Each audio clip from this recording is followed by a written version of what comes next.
औज़ुबिल्लाहि मिनश्शैतानिर्रजीम बिस्मिल्लाहिर्रहमानिर्रहीम। अस्सलामु अलैकुम वरहमतुल्लाहि वबरकातुहू। ये वीडियो स्पेशली यूनिफिकेशनल तिब्बी रिसर्च सेंटर, जिसके चीफ एडमिन सैयद रिजवान शाह साहब, आपकी खिदमत में ये वीडियो पेश की जा रही है। ये नुस्खा मुकव्वियात का सरताज होने के साथ साथ इसको ये एजाज़ भी हासिल है कि ये बिल्कुल बेज़रर है, रसायन बदन है। जैसा कि मेरे काबिले एहतराम तिब्बा इकराम जानते हैं कि सदियों से कुश्ता जवाहर मोरा को अक्सीर कल्ब माना जाता है, और इंशाअल्लाह आप सब मेरे इस नुस्खे के ऊपर तवज्जो फरमाएंगे और काबिले एहतराम अतिब्बा इकराम, उस्ताद इकराम इसकी तस्दीक भी फरमाएंगे, और यकीनन सीखने वालों के लिए इसमें बहुत कुछ है। जवाहर मोरा से कीमत में भी कम, आफदियत में ज़्यादा, बनाने में आसान और हर किस्म के खदशात से भी मुबर्रा ये नुस्खा आप सबकी खिदमत में पेश है। उम्मीद करता हूँ आप सब पसंद फरमाएंगे। चंद हिस्सों में ये वीडियो आप देख सकेंगे, और जो दोस्त मेरे इस पर मतवज्जा होंगे उनको बहुत कुछ सीखने को मिलेगा। जैसा कि आप जानते हैं कि कुछ तिब्बा ने फिलफिल स्याह शीर मदार से भी दिल का इलाज किया, कुछ ने मुफरद कुश्ता जात से जैसे कुश्ता सदफ से, या मुरक्कब कुश्ता जवाहर मोरा जो कि जवाहरात का मुरक्कब और कुश्ता जात का अक्सीरी मुरक्कब, उससे इलाज किया। तो इस नुस्खे को भी अपने दिलों में जगह दीजिएगा, अपनी डायरियों में रखिएगा।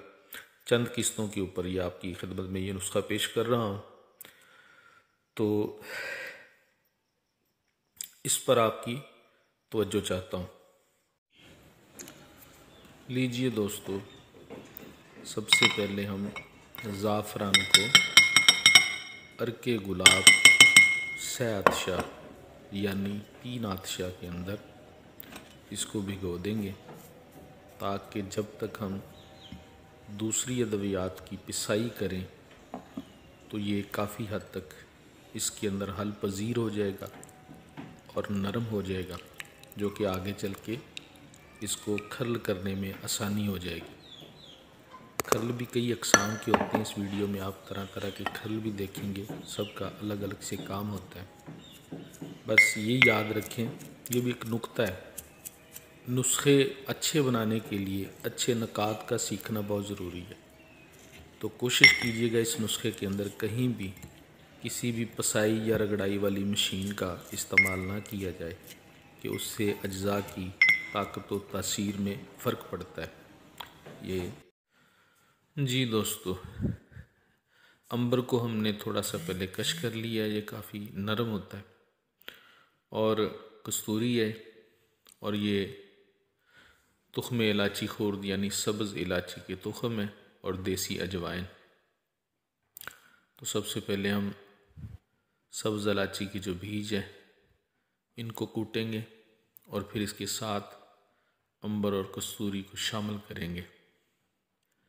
इसके बाद हम थोड़ा थोड़ा सा करके अजवाइन देसी को शामिल करके अच्छी तरह से कूटेंगे, और कूटने के बाद इसके बाद हम इसको खर्ल में ले जाएंगे, वहाँ पर जाके इसकी मज़ीद पसाई होगी।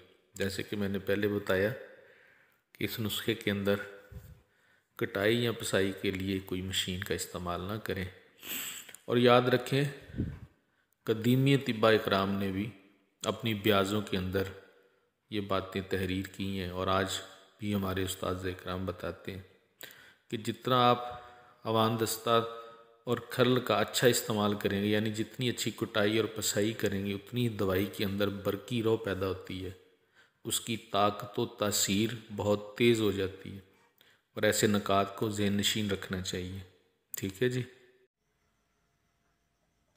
जी दोस्तों, अब हमारा आखिरी वर्क जो कि हम एक एक करके इसके अंदर जज़ब करवाते जा रहे हैं, और इसको जज़ब करने के बाद अब रोगनियात की बारी है, जिसके अंदर रोगने बिलिसान और रोगने लता सपारी कतरा कतरा करके थोड़ा थोड़ा करके इनको भी जज़ब करवाया जाएगा।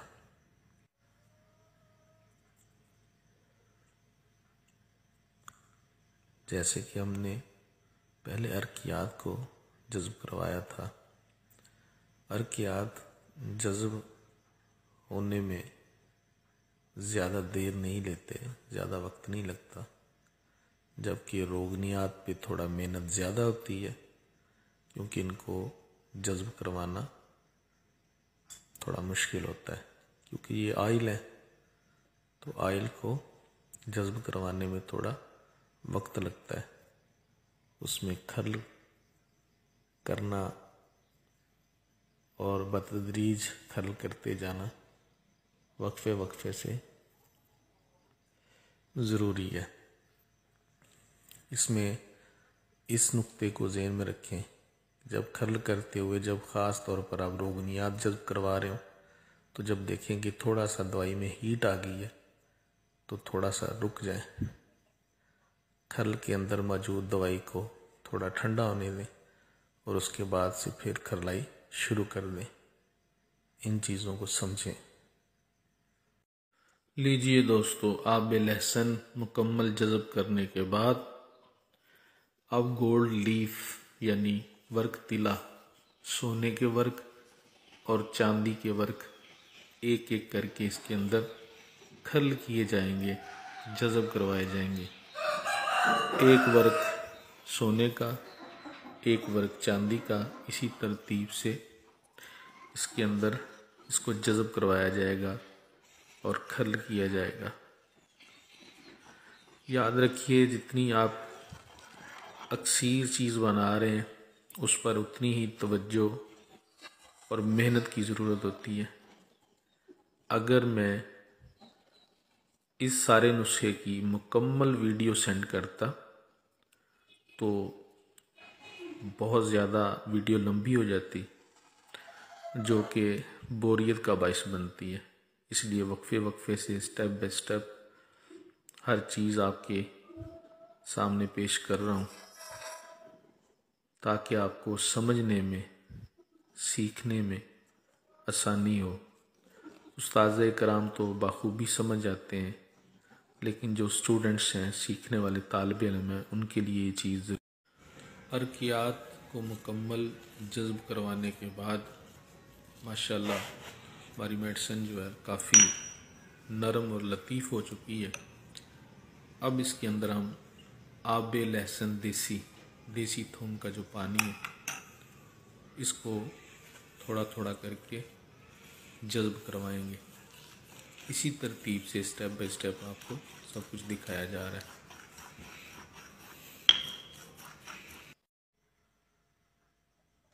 जी दोस्तों, अब हमारा आखिरी वर्क जो कि हम एक एक करके इसके अंदर जज़ब करवाते जा रहे हैं, और इसको जज़ब करने के बाद अब रोगनियात की बारी है, जिसके अंदर रोगने बिलिसान और रोगने लता सपारी कतरा कतरा करके थोड़ा थोड़ा करके इनको भी जज़ब करवाया जाएगा।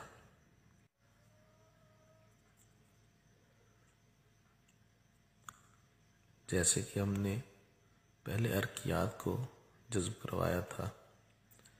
अर्कियात जज़ब होने में ज़्यादा देर नहीं लेते, ज़्यादा वक्त नहीं लगता, जबकि रोगनियात पे थोड़ा मेहनत ज़्यादा होती है, क्योंकि इनको जज़ब करवाना थोड़ा मुश्किल होता है, क्योंकि ये आयल है, तो ऑयल को जज्ब करवाने में थोड़ा वक्त लगता है।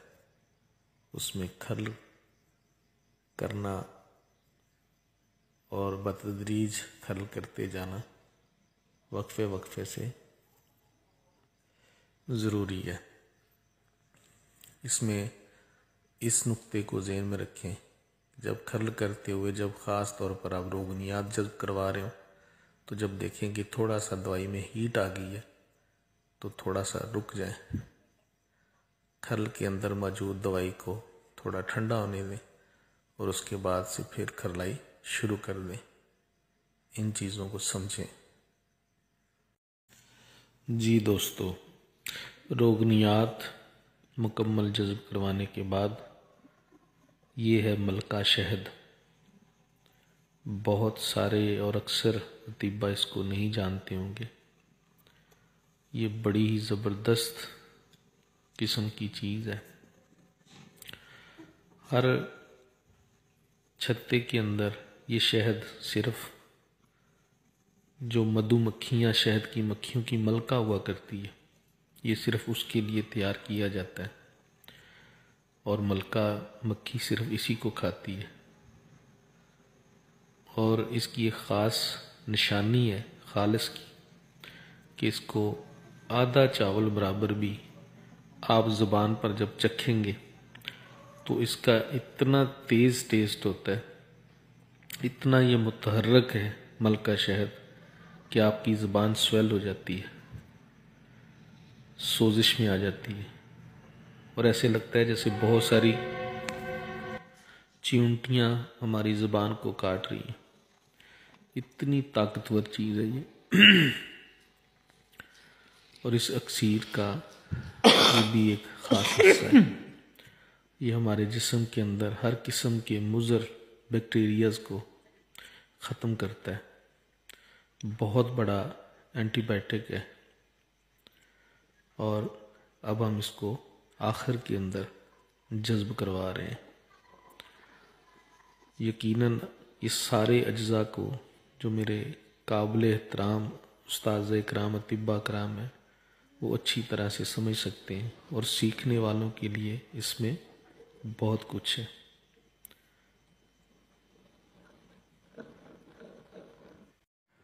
अल्हम्दुलिल्लाह रब्बिल आलमीन अला कुल्ली हालीन।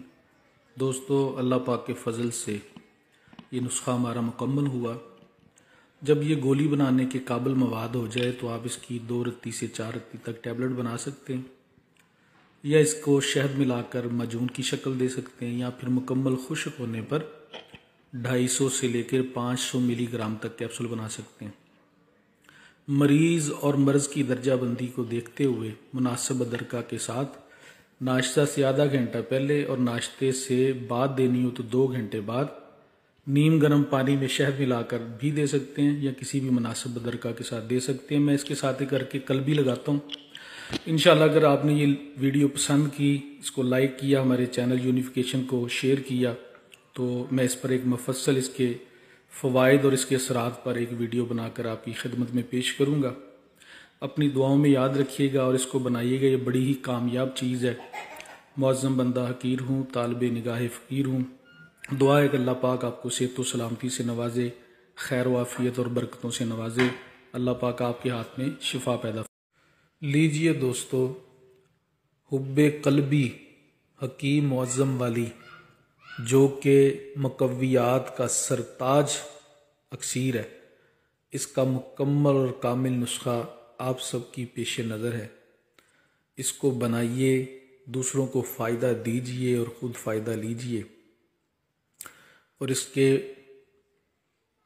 तस्दीकी जवाबात भी ज़रूर दीजिएगा, मैं मुंतज़र रहूँगा। और सैयद रिज़वान शाह साहब का तहे दिल से मशकूर हूँ कि वो खिदमत खल्क़ का जो मिशन लेके चले हैं, हम उनके साथ हैं। उनकी मोहब्बत है, उनकी शफ़क़त है। यूनिफिकेशनल के चैनल को सब्सक्राइब कीजिए, लाइक कीजिए और जितना हो सके इसको शेयर कीजिए। और बिलखुसूस इस हकीर को अपनी दुआ में याद रखिएगा। और मेरे नाना जी मरहूम हकीम मोहम्मद बरकत अली अमृतसरी, जिनका ये फैज़ान है, और अल्लाह करे कि ये जारी सारी रहे, ये मैंने आप तक पहुँचाया। यूँ तो दिल की बहुत सारी सीरात आपने देखी होगी, सुनी होगी, पढ़ी होगी, बनाई होगी, लेकिन इसको एक मुनफरद आप समझेंगे और मुनफरद पाएंगे। इसके अज्जा ही आपको साबित करते हैं कि ये क्या चीज़ है और किस किस्म की, किस दर्जे की इक्सीर है। आपकी दुआओं का तालिब, मोहम्मद मुअज़्ज़म अली।